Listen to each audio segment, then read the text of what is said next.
Hello and welcome to the Blue Monday podcast, now in our 6th season, looking into the exciting happenings of Ipswich Town Football Club. And while all eyes are on a big golf tournament in America, I'm joined by two masters of the Blue Monday podcast. It's the diamond in the rough, David Diamond, and the man who won't be drawn into golf chat, it's Craig Fimbo. How are you both? Yeah, good. Thanks, Mikey. Yeah, pretty good. Have you been called diamond in the rough before? Quite a lot. Usually by my golf partners, usually. Yeah, quite a lot. Yeah, not unusual. And Craig, got any good golf anecdotes for us? I actually went to a crazy golf during the summer with the kids. Where was that? Cambridge, I think it was. No, Norwich. Oh. It was on the outskirts of Norwich. It was. Yeah, we were up that neck of the woods doing some camping, and yeah. So that's last time I held a club in my hands was literally 2 or 3 months ago, mate. So I'm all over this. Craig's a cricket aficionado, isn't he?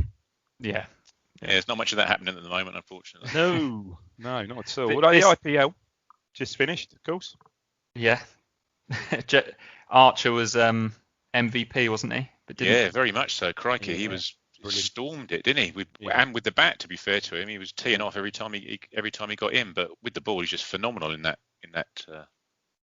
cricket. Lovely stuff. This is, of course, a football podcast.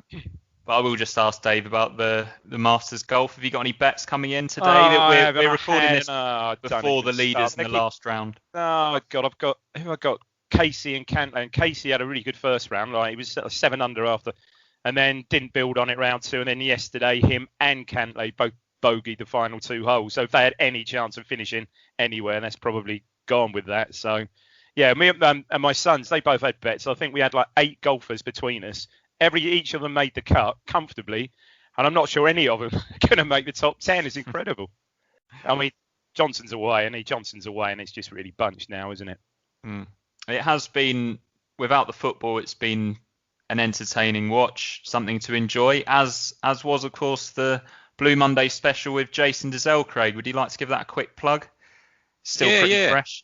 Yeah, of course. Yeah, we recorded it a couple of weeks. Well, it's the weekend before the Sunderland match, as it goes. So I was bigging up Andre and chatting to Jason about the fact he hadn't missed a minute of league football, and then he goes and gets sent off 2 or 3 days later. But yeah, it was good. It's sort of just to get out of my system, really. I've been beating the drum for the poor old guys from that season for a while now, and managed to wangle it. I got Jason's details through a couple of friends, and I pinged him on WhatsApp, and literally within 30 seconds he replied straight away saying, yes, would love to do it.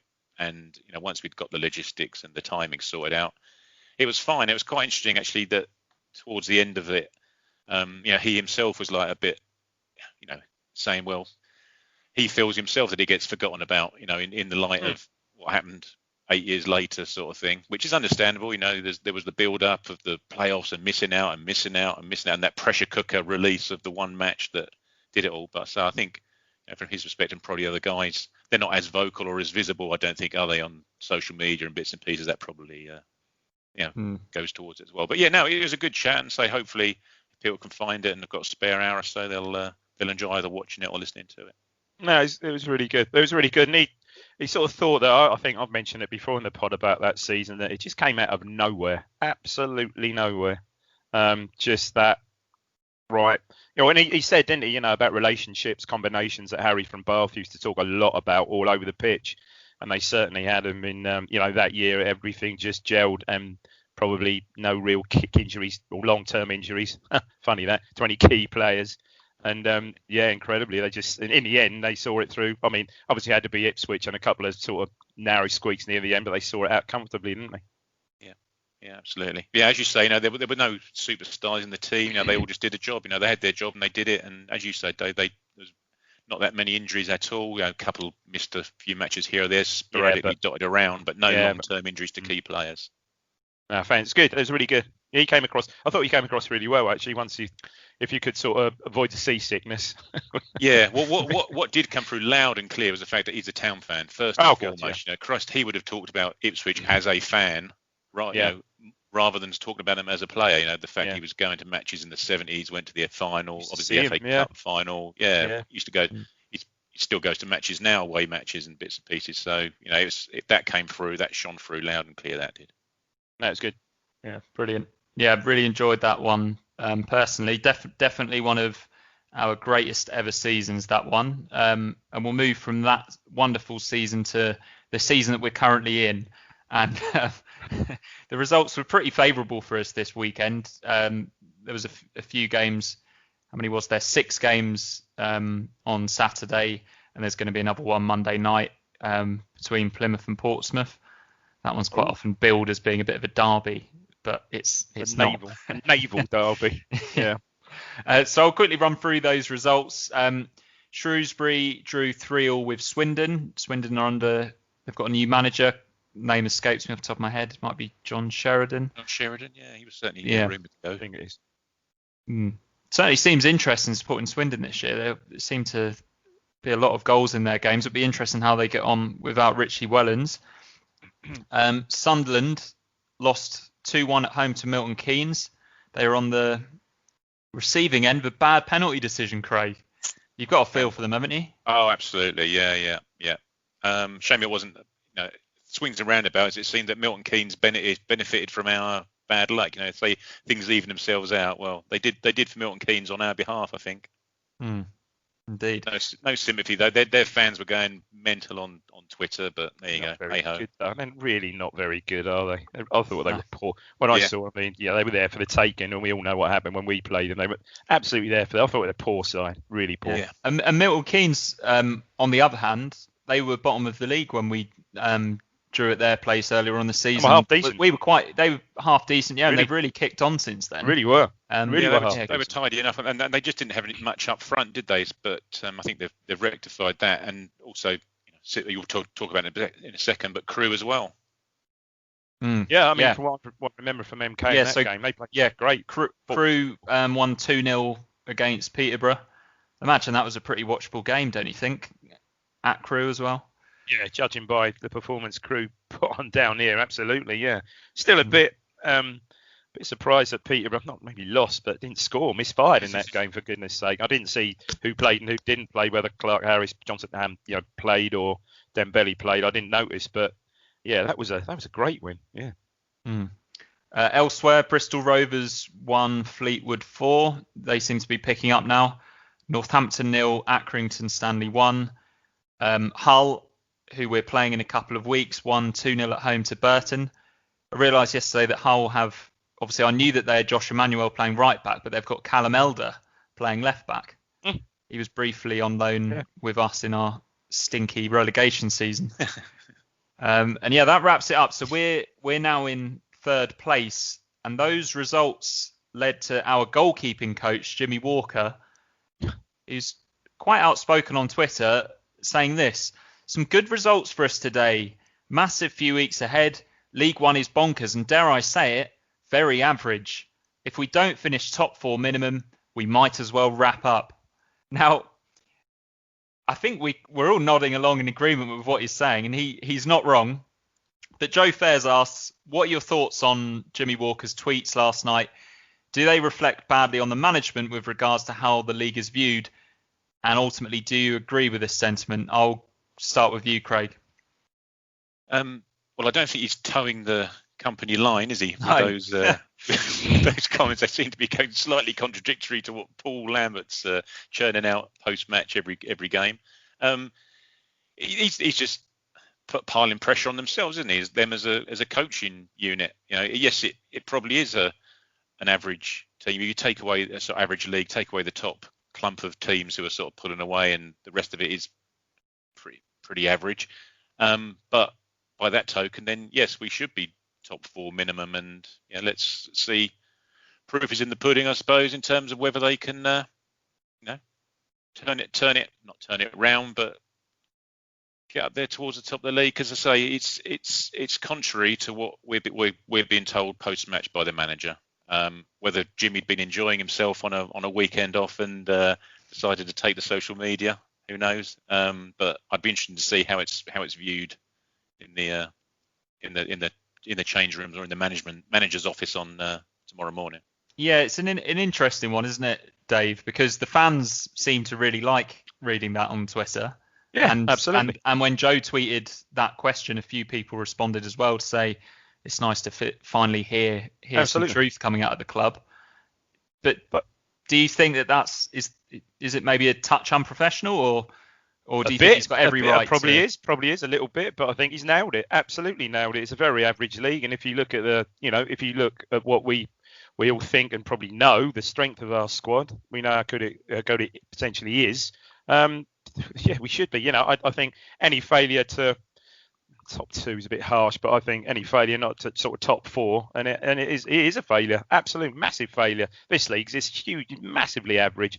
I haven't really seen them. Well, funny enough, Crew probably. I thought they were outstanding, but I haven't seen anything. And even Portsmouth. Maybe if that was Portsmouth's first team, first choice 11 that they put out in the cup game last week, were again, very, very okay at times. Early doors first half, a couple of mistakes, and they're all over us. But other than that, very, very, very average, really. Yeah, we should be. I'm pleased he's come out and said it, because the pressure should be on. The pressure should be on those players to perform. Absolutely. I'd really interested to see it. Just that is actually a window into the thinking of the club in general. He's not going to be speaking out of turn, I wouldn't have thought, in terms of what's happening and what's being said behind the scenes. We may be getting told something else. Just the normal boring answers that get churned out after every match. But it's probably interesting to see that that is the way that they're thinking. And if it is, then good. I'm glad that's the way they're thinking. Yeah. I guess it was quite refreshing to hear as well. You've already touched upon that, Craig, because it's so different to what we've been hearing elsewhere. And Jimmy Walker is kind of somewhere in between the players and the management, isn't he? So you maybe get the most honest assessment from a half-cut goalkeeper coach on Twitter. Allegedly. Allegedly half-cut.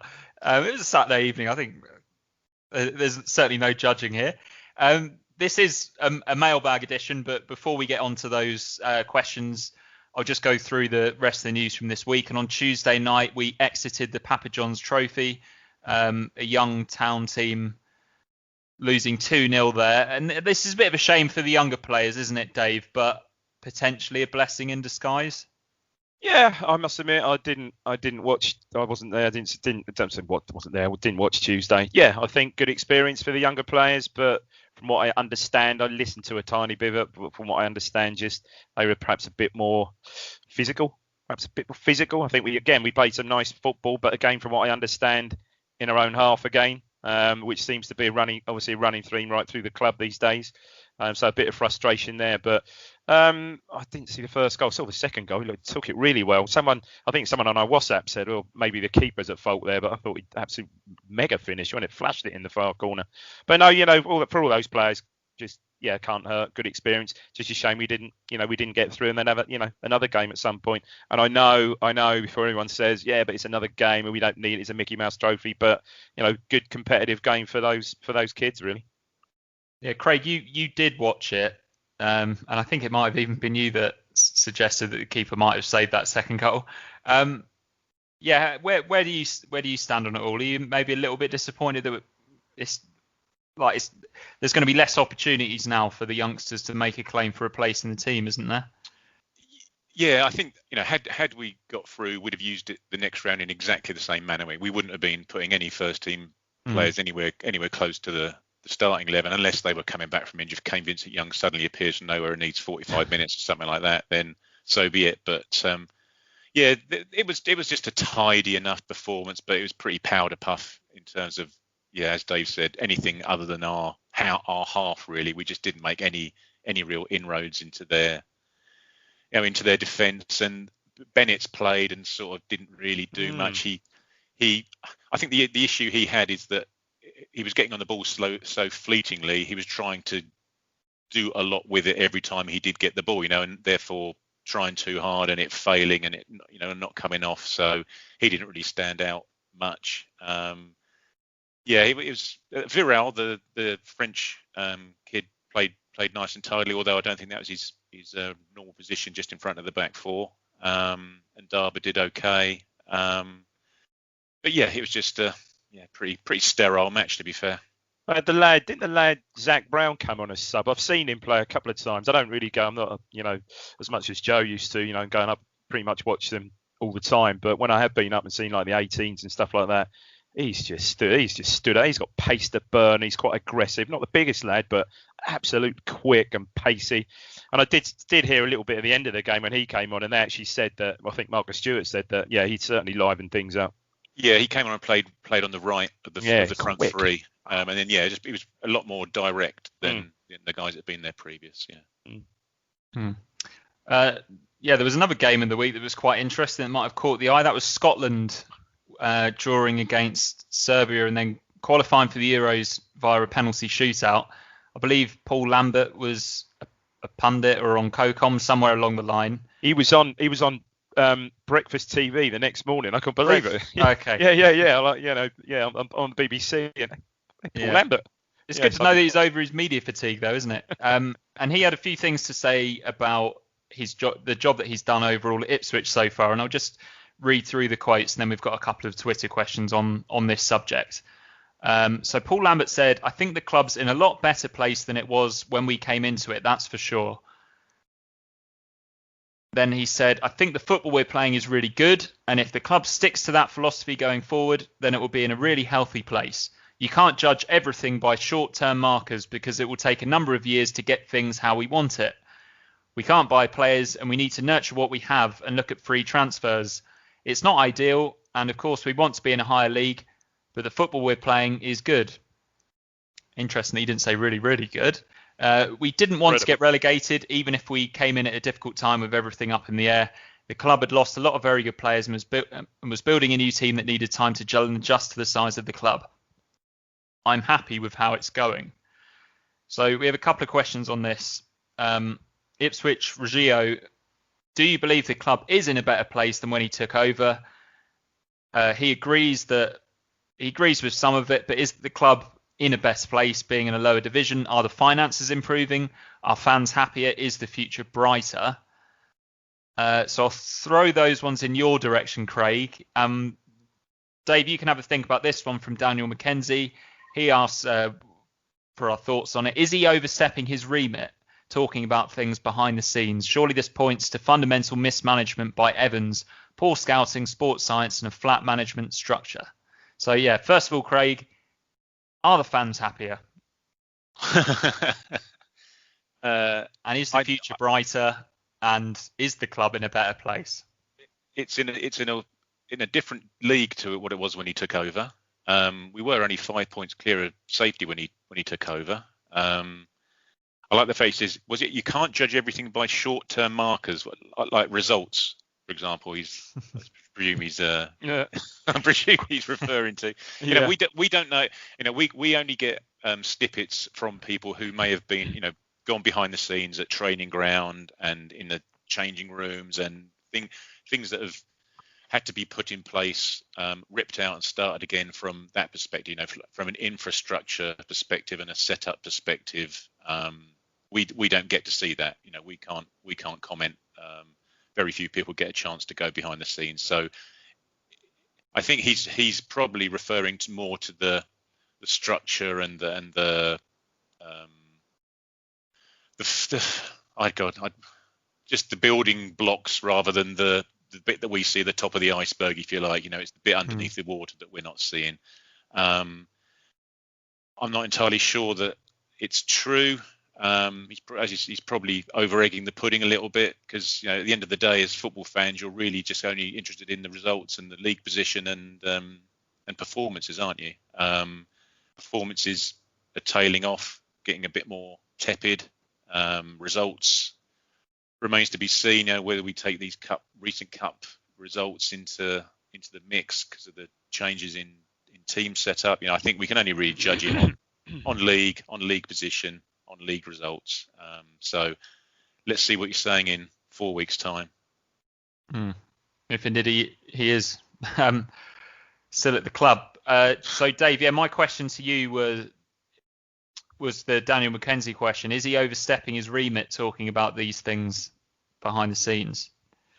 No, I don't think so. I mean, getting back, I think to dwell a bit on the first question, really. I think looking at the fixtures, probably the next 2 weeks, even before the end of November, could have a big factor with the two Charlton at Hull at home. Is he overstepping his remit? No. I think he's frustrated. Obviously, there is frustration there. The finances clearly aren't there. But there are signs, when he, the club was, and I hate that word, but the club was like toxic, wasn't it, when he came in? And we all said, he made his great strides to, embrace the sort of history of the club at first and perhaps get the fan base on side, which largely he's been successful in doing, obviously in a different, as Craig said, obviously in a different division now. But I think with that comes the expectation that we need to, we don't belong in this division. We shouldn't be in this division, So, another Lambert question here for you, Craig. What are your views on Lambert constantly telling the media we've been outstanding? And is he happy? Are you happy with the direction things are going since he's been at the club? I think we can only assume that what's being said publicly isn't the same as what's being said behind closed doors, is it? It's there just as a, managers say stuff, and I don't think we should read too much into it in terms of going into the minutiae and pulling it to pieces, because they'll come out and just say stuff for to answer a question, to answer a mundane question with a mundane answer.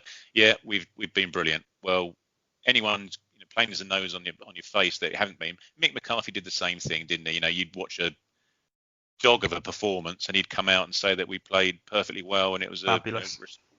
Respectable result, etc. Well, we know it's not, but it's just a token answer to a run-of-the-mill question. I don't think we should read too much into it. I say all we can hope is that behind the scenes, the Jimmy Walker view of things is the real view of things within the club and within the changing room, rather than we get told. It's reaching a balance, isn't it? Because look what happened with the last manager, Hurst. I mean, he lasted 5 minutes, but he started digging players out. Well, you can't. You can't. That is overstepping the mark. You can't do that. You need to find a balance. So, on the one hand, as far as the media and fans are concerned, he's been loyal to his players, which, manager should be. But you're quite right. Behind the scenes, it might be no doubt, a completely different story. And I'd imagine after the EFL Trophy, then absolutely, because he's got a team full of kids that are playing there, so he's not going to be saying, we were poor, we didn't get the ball forward quickly enough, we didn't create any chances. He's going to big them up, because that's... And as you said, if that's the club's philosophy, the way they went to play football, then it was a almost carbon copy performance, wasn't it? Neat and tidy football, but perhaps not in the right areas of the pitch again. But that brings me nicely on to Mark's question, Dave. Is Lambert telling the players to pass back and forth across the goalkeeper and defence for hours? He says it's the most boring, unthreatening football he's ever seen watching Town. Awful to watch. Lots of possession, then a ball up to nowhere, lose it and get hit on the counter. I'll go back to what I said. I don't know if you guys were on the pod when I said it, maybe a couple of weeks ago. I made the mistake of watching it was quite good. I watched the first half of the Lincoln game with the home commentary, and they were laughing at it. They were just absolutely laughing at it, and they said, well, this is just... And I don't know who the commentator was. I don't even know who the summary, obviously an ex-pro. And he said, well, this is just a joke. At this level, he said, this is just a joke because there's just no point to it. And it's right, because there were 2-3 phases of play that first half where we'd get the ball and we'd go from, I think it was Wilson and Enciala. Enciala full-backs, back in. Ball never touched, obviously Dazelle, ball never touched our front players. And then it ended with a ball being passed back and either Enciala or Holy just booting along and losing possession anyway. So, I mean, I guess if there was if only there was sort of promotion spot up for possession, I think we'd probably be romping it, wouldn't we? It's very, very similar to the way when McCarthy used to try and play a slightly shorter, passing style. We'd do exactly that, wouldn't we? We'd get the ball and basically we just regress further and deeper and deeper and deeper and deeper, and we just get squished in, and then whether Bearer or Chambers end up with them just to loop. Yeah, I mean, I suppose in and I'd say that perhaps football was more unwatchable, but obviously against much better opposition, wasn't it? And I guess that's disappointing people so much. Quite right, much better opposition, and also for the majority of that, you had much better quality of front player as well. We'll go to a couple of seasons of Murphy, and when he was fit, McGoldrick, a much better quality of player there. But you don't underestimate the gap between. The gap between League One and the Championship is massive. Do we think it can't be the plan though? Can it, to pass it about at the back and then play it long? It's just that the opposition has switched onto it and then they don't know what to do. No, there's no when they're closed down. So the answer kind of is, yeah, we're all disappointed. We're not enjoying watching it, but we don't think that they're being told to just pass it about at the back aimlessly. No, I think they're being told to keep possession. Yeah, and I just think, from my perspective, is it shows you how important Dazelle and Bishop are in that midfield, because when Bishop, when he gets the ball, he's not looking to go backwards. If he can go forward with the ball, he will go forward with the ball. And similarly, Dazelle, if he can pass it forward, he will pass it forward. Whereas I'm not entirely sure John Nolan, for example, if the forward ball's there, he won't necessarily pass it. He's already thinking about passing it backwards and keeping possession. Whereas at least the other two younger kids will actually, their first thought is a forward pass or a forward run. And if it's not there, then so be it. But I'm not convinced that the other member of that midfield three, whoever it happens to be, Hughes, Judge, Nolan, they're not wired the same way currently. No, I honestly think that the key, if we are going to continue to play like that, the key to our season could well be a fit and firing Flynn Downs. I really do. Yeah, is there any timescale on Flynn Downs? Do we have any idea when he might be back? So was it 3 months I was speaking about initially? Okay, and that must have been 2 months ago. I don't know. He's a young lad, isn't he? Yeah. Yeah, I think him, to be fair, a Dazelle, Bishop, Downs, central midfield three pretty much ticks every box, doesn't it? Covers all of it. It covers you completely. Those three between them would be. That's just head and shoulders. I'm sorry, that's head and shoulders the best. If we can field for the majority of the rest of the seasons in the coming weeks, not say we get into December or maybe even the new year he's fit, and we can play a midfield three like that. I'm sorry. If we underachieve playing a midfield three like that, then something's seriously wrong. Might as well pack up. Honestly, might as well wrap up. Did he say? Might as well wrap up. Yeah. Because that is, to me, is head and shoulders above anything else in that division. My God. But you don't see any of that midfield three actively looking to be passive with the ball, do you? They would all actually drive. Yeah, exactly. Driving forward. Yeah. Bishop would be. Yeah. No, you're right. And you made a really good point in that Dazelle interview, which was quite good, Craig, where you said that, it was a good point you made when you said you always feel comfortable when Dazelle's in possession that he's going to play. One, he's going to usually play it forward, and two, he's going to play the right pass. Yeah. And that's what Jason Dazelle was like as well, wasn't it? I only got to see him play in his second spell, but he loved that little flick forward to the centre forward or the wide player, didn't he? It was quite often like a 20-yard pass. Again, that helped though. If you've got a forward in the calibre of Kawomia for those couple of seasons, it's just almost telepathic, wasn't it? We don't have Chris Kawomia, but we do have James Norwood. And there's a question from FPL Tractor on James Norwood. Did the 30 minutes of James Norwood before he got injured /cramped/knackered versus Pompey show us what we can be with him in the side? He's more mobile in a goal threat than Hawkins, whilst being happy up front on his own. Yeah, I know he's had his problems, and there's rumours going around that he might be injured again. But would you agree that, Dave, that he is probably our best striking option? Yeah, I think he showed enough because he's got that mobility, but more important, he's got an eye for goal, isn't he? I think Hawkins has done pretty well considering he's been thrown in there, and he's got a goal. He's got a goal, but.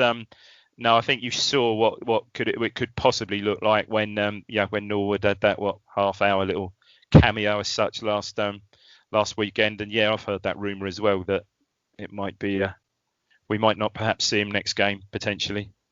The thing is with Hawkins and Norwood, when Hawkins is playing, the onus is on everyone else to score the goals, isn't it? It's on Edwards and whoever else is playing wide to score the goals, or Bishop to get forward. At least when Norwood's playing, the onus moves more onto him, or the focus moves more onto him, and he's more capable of carrying that burden as well, isn't he? Yeah.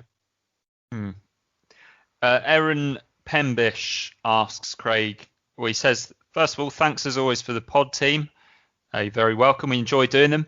He says, with the large squad we're still carrying, hopefully coming useful now, how would you like rest/rotation to be managed in the coming months, and how do you think it will be managed, Craig? I think we just we have got a big squad, but let's see how many of them are actually available. But he's kind of making that point, isn't he? That it's a good job that we do have it because we're getting so many bloody injuries. I think you need to keep the key players of the season so far. whether it be the spine of the team, because we've sort of shown that the centre halves are sort of exchangeable. The two that started did a fair job. The two that have replaced them have done a fair job. So I wouldn't have many qualms about chopping and changing those if there's at least maybe one ball player between the two of them. I'd always have Dizelle playing, because I say as above, as we were just talking about him, and I'd always have him and Bishop as much as you can. They've just got to play to keep us that momentum up the pitch, because we look so pedestrian and passive with the ball. And maybe try and rest Bishop every now and again if he's playing 3 games in a week. Maybe make sure that he's not playing more than 1 the following week.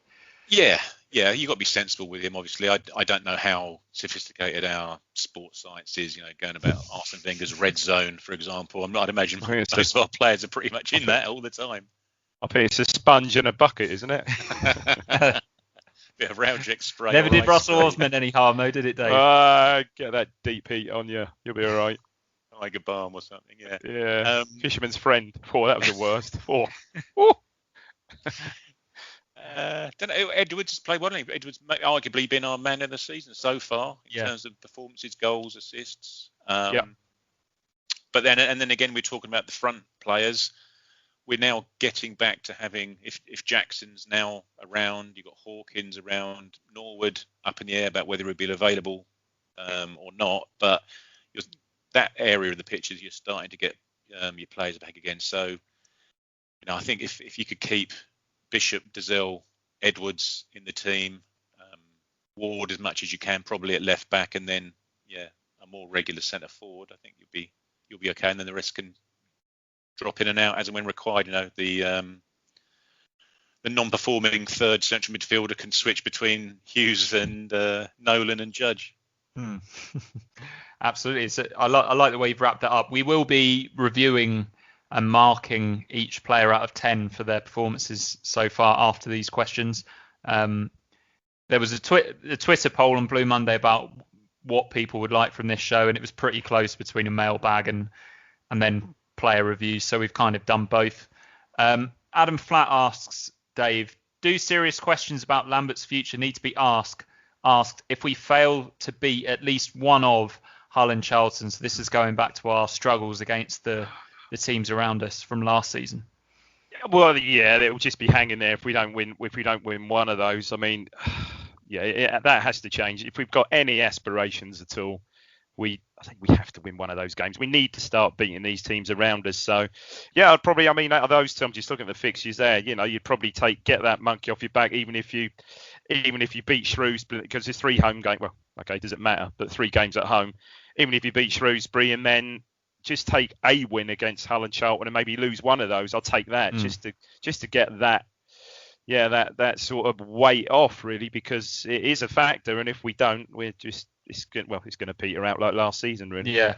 I don't know about you, but I'm refusing to get excited about this season regardless of where we are, until we beat somebody decent. Yeah. If they could beat Hull, it would be such a not momentous result, no, but it would just it would feel momentous though, wouldn't it? It would do, though, wouldn't it? The whole scheme of things, just to beat a team that's above us in the league would be. No, you're right. And looking at the form, I don't know how won yesterday, but Charlton, they lost in the cup, I think, but they're on a streak, aren't they? Got 5 or 6 on the spin. So, that's the 3rd game in the trilogy, isn't it? So. Yeah, a rousing. Again, it's just a shame. Look, 3 home games in a week. Those Hull and Charlton game teams around you normally, be half decent crowd, all right. Even if we didn't perform as we don't usually against these teams, but that's when I think you'll start to miss these big games, really. And just going back to the original question about the pressure being on Lambert, the issue he has is he has no credit in the bank, does he? He's got zero credit in the bank. So Simo has asked Craig, will Evans be sharpening the axe anytime soon? He asked about the style of football, which we've already talked about. I don't think he will he? No. He's got for as long as we're in with a shout of the playoffs. Yeah. He's probably going nowhere, is he? He's not going to want to pay him off for 4 years, is he? Or whatever is left. Of course he's not. No. You're right. While we're in amongst it, then no, it'll be fine. Okay. And just to wrap up these questions, Mark Beck of the Unrestricted Pod has asked a golf-related question, Dave, kind of. He says, I hope you enjoyed not having to worry too much about Town this weekend. With the Masters being on, can you rate the difficulty of Town's opening 11 games with a par score, and whether it's an eagle, double bogey, or somewhere in between in terms of our results? So while you have a quick think about that, Dave, I a little think about this. And if a golf tournament lasts for 4 rounds, and I would say that first round we're about 1 under par, but we played the chip and putt at Stone and Barnes so far. And we've had a couple of bogeys. Very tricky that course a at few Stone and birdies, Barnes. but nothing really to write home about because the holes are really short, meaning the opposition have been a bit weak. Yeah, we haven't seen any sort of 450-yard dogleg par 4s, have we yet? No. Maybe that's what Hull will be. Maybe. Good question. Even if they have got Emmanuel. That isn't actually how he wanted us to answer it, though. We're probably, I would say, overall, probably par at the moment. Probably par, I'd say at the moment. Par. Yeah. What would we? Well, we're still 2 points a game, aren't we? So if you look at that, that's par, isn't it? Was it stable for points? Yeah, that'd be dreadful, wouldn't it? Well, after 11 holes, though, that'd be pretty good. Yeah. Sorry, go on. I was going to say, what would constitute a par position in the league up to now? It probably would be about third, wouldn't it? Third or fourth, which is pretty much where we are. So yeah, definitely. Yeah. Good question. Yeah. Luckily, there's no Dustin Johnson running away with it at this stage. Hang on, what's that? He just made quadruple bogey. Oh, tantamount of Peterborough losing at Crewe, that is. Lovely stuff. So yeah, thanks to everyone who got involved there with the mailbag, all the questions and comments, and yeah, as I mentioned, we did a poll on Twitter about what this podcast should be, and yeah, quite a few people wanted a squad review. So Rich kindly set up a Google sheet, and every single contributor on the podcast from this season has put in their ratings onto the Google sheet. And I'll quickly read through these, starting with the goalkeepers, of course. So Thomas Holy came. So these were ratings out of 10. Thomas Holy is 6.33. Nobody rated him higher than a 7, but nobody rated him lower than a 6. And Cornell, obviously, we haven't seen as much of. He's 5.83. Do you think that's about fair, Craig? If 6 is about average? Yeah, I think so. If Holy, as we've spoken about before, he's been better in the more recent games. To be fair to him, I think I gave him a 6, just a middling, average enough performance so far, isn't it? I think, albeit that he played well in the last league game and helped us win it. But yeah, I think that's pretty fair. Pretty fair reflection on where both of them are, aren't they? And that Cornell's probably just a little bit below him. Yeah. I'll just encourage our listeners and viewers to comment on Twitter or YouTube your ratings for the players so far this season. You can even use decimal points if you want. So we'll move into the defenders. We haven't seen much of Mark McGuinness, but yeah, so it's probably no surprise that he's rated as 6.17. Again, nobody rated him lower than a 6.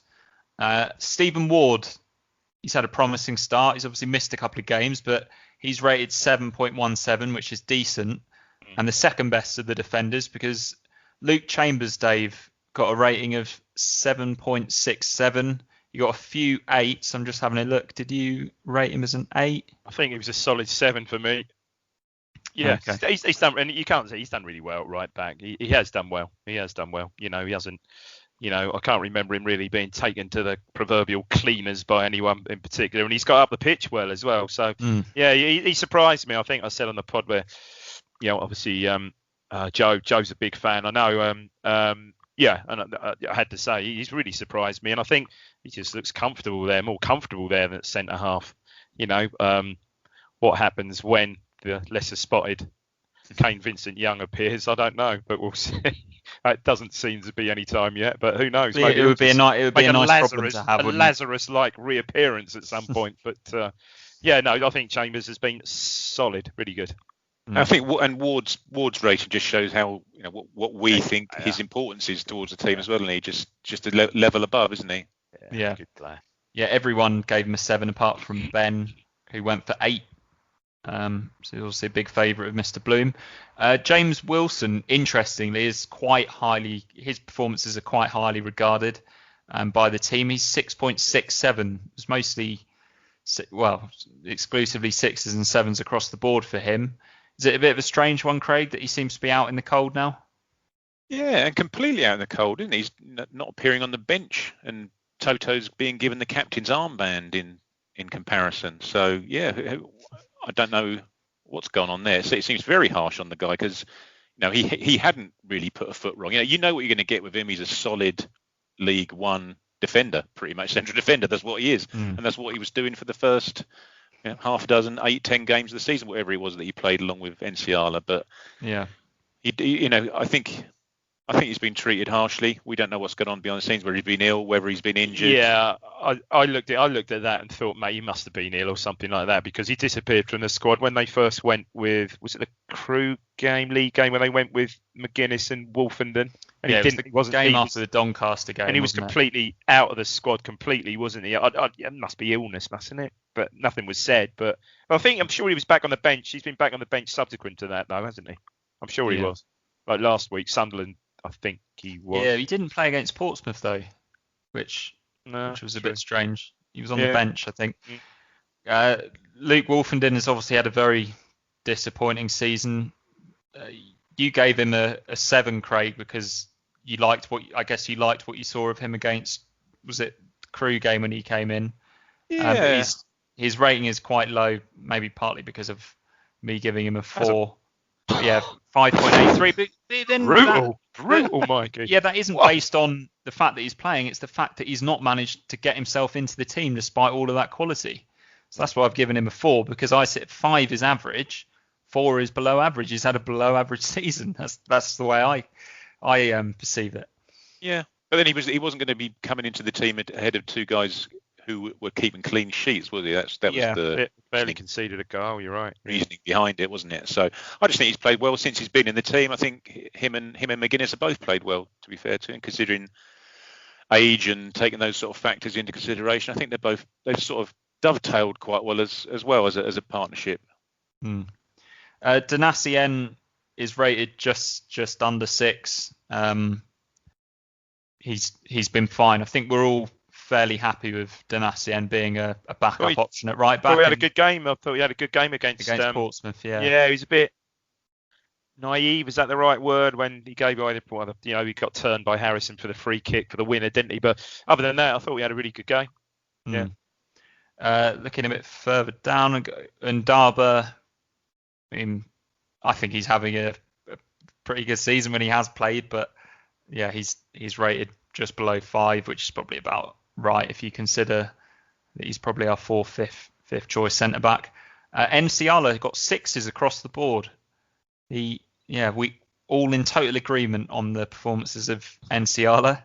It's probably a 6 because it averages out, because sometimes he's an 8 or a 9, and then other times he's a 3 or a 4, isn't he? He's a 2. Yeah, I think 6 is the mean, isn't it? It's the mean for him. Yeah. Kane Vincent-Young doesn't get a rating, unfortunately, because we haven't seen him. Miles Kenlock averaged out as 5.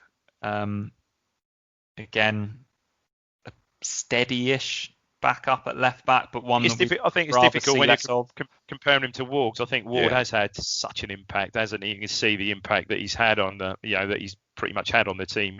So I think Kenlock perhaps struggles, to replace that. Yeah. I think, to be fair to Kenlock, though, he hasn't really had a stinker of a performance when he has had to replace Ward, has he yet? He's been all right. He hasn't stood out going forward or at the back, but he hasn't really stood out as being poor.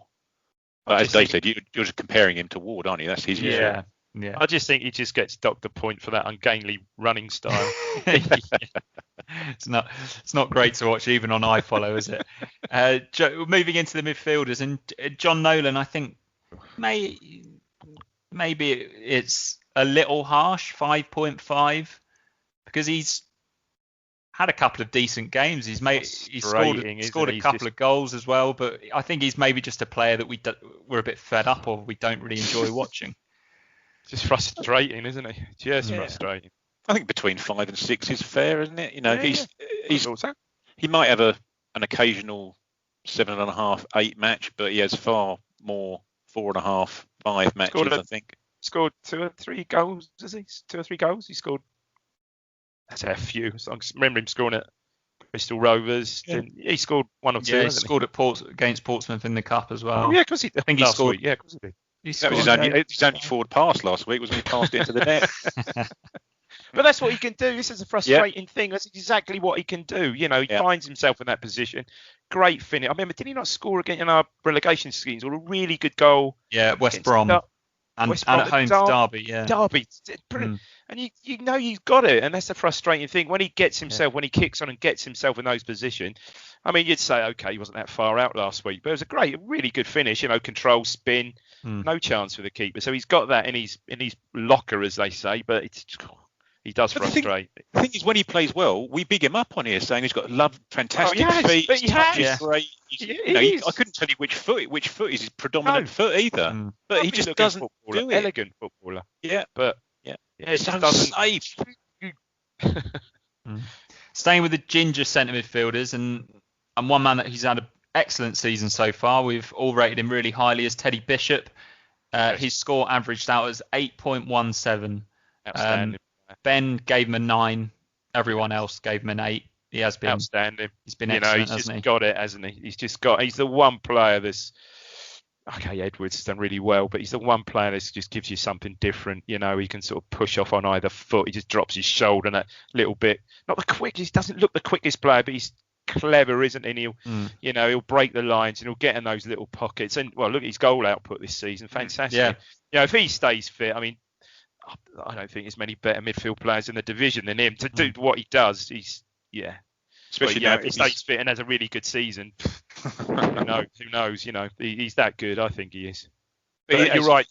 Good point you make, Mikey. That he needs. I think as these games, we've got 10 games in the next 6 weeks. Yeah, we'll need handling, won't we? Yeah, but he's had this. It's going to be a 2-week break by the time we play Shrewsbury. This could be quite handy for a couple of our players. This little break. Yeah. We're obviously playing Charlton on the Saturday in a couple of weeks now as well, which is handy. I'll move on to the next midfielder. I think your fellow Essex boy Flynn Downs, Craig, is just under 5. He's 4.5 because we haven't really seen much of him. And when he has come on, to me, he's looked like he's going to get himself sent off. yeah, he looks a frustrated figure when he comes on, doesn't he? With a point to prove. He was. I can't remember which game it was that he came on, and within 30 seconds he was, And we were 3-1 up as well, weren't we? Jumping into someone, wasn't he? Yeah, there's a lot of pent-up frustration that he's looking to get out, but we're missing him. Put it that way. Yeah. But I could just go back to Teddy Bishop. Is he ginger? He's strawberry blonde. Yeah. Yeah. Ginger beard. Bit harsh, Mikey. Yeah. Not that we're calling ginger. Why is it hard to be ginger? No, exactly. No, quite right. Sorry, I should say that. Absolutely quite right. Yeah. Harsh to get his hair colour wrong, I meant. Okay, yeah. Brilliant, yeah. And a shout out to all the snowflakes listening. Andre Dazelle, his rating just under 8, 7.67. I think we're all really pleased with what we've seen from Andre Dazelle, but maybe feel that there's even slightly more to come, Dave. Definitely, I think so. I think sometimes perhaps he looks at his style of play. Sometimes I think he perhaps takes the easy option, but maybe if the pass we don't see that, but I follow, we just don't see it, do we? Maybe the pass isn't on, but when he is on song and he's picking those passes, he's crucial to us, I think, at the moment. And really great that he's had this run of games, which, as Craig said, with his, interviewing his dad, he needed, and now I think he's proved himself. it looks like he's getting stronger upper body. You know, starting to withhold challenges. That I think was always a bit of a criticism of him before. He's had a good season. Yeah, you rated him an 8. You rated him an 8, didn't you, Craig? Yeah. I just think he's integral to the way that we play. It's all pretty much the team's set up around him as being the focal point of the team. And as Dave said, and I said to his old man, we all we do see is that one camera angle, and we have to just go by that. So we can't see what else is potentially on or not. I just think that, as I said in the interview, I just trust him to be playing the right ball 9 times out of 10, whether it be forward, whether it be sideways, backwards. It's the one that should be being played. And he's just adding the defensive qualities, I think, into his game a bit more purely by the fact that he's playing more often now. He is tracking people back. He's getting sent off for knee-high challenges and stuff like that. So, he's adding a bit of steel to his game as well, which can only make him a more rounded midfielder, can't it? And just completing the midfielders is Emir Hughes, and we've all spoken about how disappointed we've been by his struggle to get back to his old self. Yeah, and Seb Brown, we've not marked the players that we haven't seen this season. For example, Kane Vincent-Young, Cole Skews. Seb Brown didn't put a rating for Emir Hughes. I don't know whether that was an accident or whether he feels like he's gone missing in games this season. It must be frustrating for him as well, though, mustn't it, to know what he is capable of and was capable of, and the fact that his games are just passing him by now, aren't they?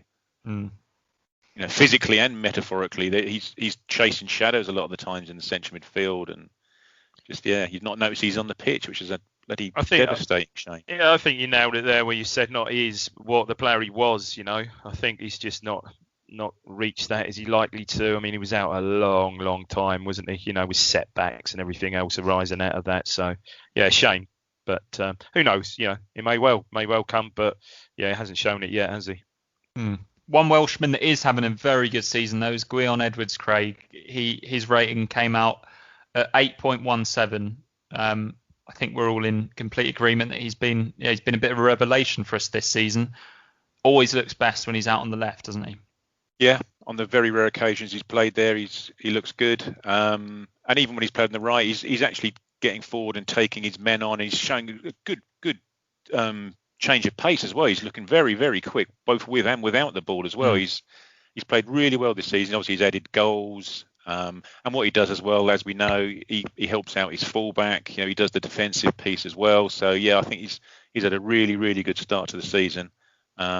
And as we all know, he's out of contract in the summer. As is everybody else. Yeah. Jack Lancaster, we haven't seen loads of him yet, but he obviously scored that goal against Sunderland, and I think he's generally impressed us when he has played. He's got 7 across the board. He's another one that we were unanimous in our rating for him. He kind of makes things happen, doesn't he? He does, Jack Lancaster. Scored a goal. Arguably, probably should have scored that. Well, I'm sure would have turned out to be a winner at Sunderland. A bit unfortunate there. A couple of good assists. Was it free kick? Bristol Rovers and another 1 or 2 assists. I can remember him having. He's just good technical football. I like Lancaster. I like him a lot. As I said, he seems to make things happen in there. And good that he's come back. And he's being trusted to play, isn't he? He's being played when he's fit. He's pretty much starting matches, quite a isn't central position, isn't he? he? Yeah, I'm not sure whether that's quite his role, though, was it? But, no. But no, I think he deserves that. I think it was 7s across the board, wasn't it, for him?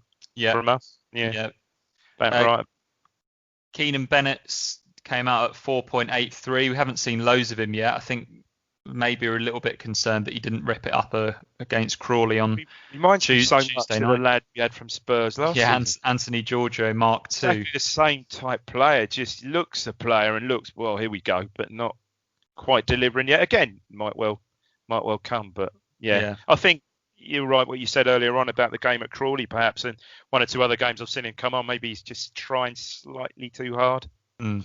Quite possibly. Another man that does try maybe a little bit too hard is Alan Judge, Craig. We're all just desperate for to hear people your opinion on Alan Judge. For people listening, that was Dave's scoff there, as you mentioned his name, not mine. Yeah, again, we say we're disappointed with Emir Hughes, but bloody hell's bells, I don't know. I've said enough, I think, about Alan Judge, and again, you can tell he's got it all. He's technically, arguably, I suppose, one of the top 2 or 3 technically gifted footballers in the team. Takes every bloody free kick when he's on the pitch, most of the corners when he's on the pitch. Can I just quickly ask you, completing the midfielders is Armando Dobra. He's got the exact same rating as 5.5, but we've obviously barely seen him this season. Would you like to see a lot more of Dobra and a lot less of Judge? Yes. Yeah, I think Craig's exactly right. Judge, I think I gave him 4 because he just frustrates me. Nolan frustrates me, but Judge is just beyond, because technically he's quite right, but he appears to be disciplined on the pitch. His set plays are by and large terrible. Just incredibly frustrating, because the player that he is and just could be, especially at that level, for goodness sake. You can't argue he hasn't been given the chances. He's playing in every position on the pitch. We're trying him out in every position on the pitch. He still hasn't come good in any of them so far. No. Okay, so that moves us into the forwards. Rich has put Freddie Sears amongst the forwards. So I'll pick him up first because he's mostly played as a wide midfielder. His rating is 5.83. He's certainly looking more promising than last season, but hasn't maybe reached the heights that people expected him to in League One. The only 2 forwards Norwood's rated at 5.33. It's obviously been a bit disappointing from him as well. Caden Jackson 4.5, but hopefully that will rise when we start to see a little bit more of him. Aaron Drinan 6.33, really unfortunate with that injury at the start of the season. And ironically, he's got the exact same rating as the man that came in to replace him, Ollie Hawkins, at 6.33. We'd take 6.33 out of Ollie Hawkins, wouldn't we? Because he's just a solid striker that you can hang your hat on to hold the ball up, but he's maybe not the answer. I was just thinking about Sears. All these players, you think about these players. Sears, obviously Alan Judge, we know his injury. Alan Judge, Sears, big. Sears, Judge, Hughes as well. Maybe Hughes a tiny bit younger perhaps, but Sears and Judge, not massive difference in ages. Big injuries to have at their stage of the career when they had those injuries. Really, really big. I mean, Judge was out, let's face it, thick end of two seasons, I think. Sears is out pretty much a whole season, which overlapped. Big injuries to get over at that age. They're not Flynn Downs, for instance, getting over I don't think he had an ACL, did he? But a 3-month sort of tear or something like that. And I think it really, at that age, they just struggled to get back to what they were. Again, as we were talking about Kenlock being compared to Ward, maybe Sears, you're sort of comparing him to the other wing where Edwards is ripping it relatively tearing it up. Yeah, exactly. And good point. You're just seeing Sears does it and Nolan does it. They'll run forward 10 yards with the ball, stop, turn, pass it back 20 yards. And it just frustrates the hell out of me. Safe, yeah. Okay, let's. I think that's the whole squad reviewed. Quick question to both of you: whose mark are you most hopeful about it being different at the end of the season? Does that make sense? Whose score do you want to see much higher? Flynn Downs, surely. Oh, well, obviously, yeah. When he comes in and plays, Flynn Downs. And Luke Wolfenden as well, maybe. I hope Kane Vincent Young finishes with a 9. Personally. Yeah. James Norwood. Norwood, yeah. Yeah, definitely Norwood. You think you're going to need Norwood's to be higher, Downs's to be higher, aren't you? You're going to need theirs to be higher for us to have made the impact that we want to. Potentially even the goalkeeper as well. Yeah. And speaking of goalkeepers, our long-term listener Mullet had some exciting news this week. He has a new arrival. Not sure. I saw that. Congratulations. Congratulations from everyone at Blue Monday. Brilliant. On Wednesday night, Blue Monday will be back with a live stream on our YouTube channel. Rich Woodward is going to be joined by 2 special guests, so that's one to look out for. 9 p.m. that starts on Wednesday. And the flagship show will return next Monday as we look back on our return to league action against Shrewsbury. Any last words from you both before we go and watch the golf? No, not really. I know that potentially Rich and myself are working on a couple of interviews potentially in the early stages going forward. So I think watch this space for those. Yeah, a few goals. I Essentially between these two prospective interviewees. Very Craig, any much last so. words from you? Do you want to one last plug for your Jason De Vos podcast? Yeah, definitely. Yeah. If you want to reminisce about nearly 30 years ago now, then by all means. And if everyone wants a copy of the scrapbook that I've got here, let me know and I'll PDF it and send it over. Jason was very taken with that scrapbook. I could tell he really wanted to see it. It's great. Actually, it was good. Lovely stuff. Yeah, it was great to hear him waxing lyrical about Steve Whitten as well, Craig. Yes. So pretty much it's the only reason. Obviously, prime. The only reason I've been prodding every member of that squad is literally to get him to talk about Steve Whitten for a couple of minutes. So it's come to fruition. Lovely stuff. Okay, yeah. Thanks everyone for listening, and yeah, wish for whatever you want. Midfield.